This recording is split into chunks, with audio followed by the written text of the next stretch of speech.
जुड़ करके नमस्कार करेंगे। नाभ्या आसीद अंतरिक्ष गो शिष्णोद्योः समवर्तत पद्भ्यां भो मृदसः श्रोत्रा तथा लोका आकल्पयन्।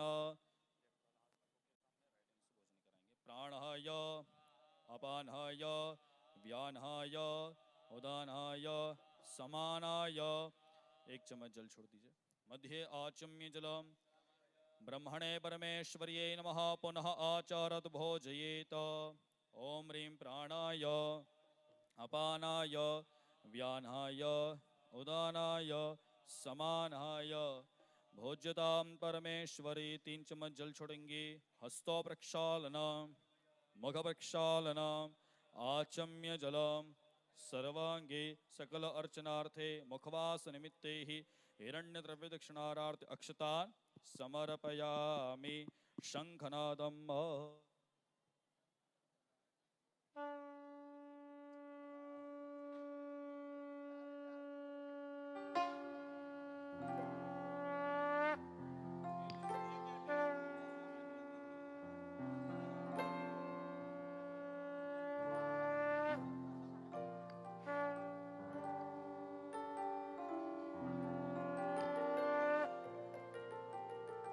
बोलो श्री अम्बे मात के जय।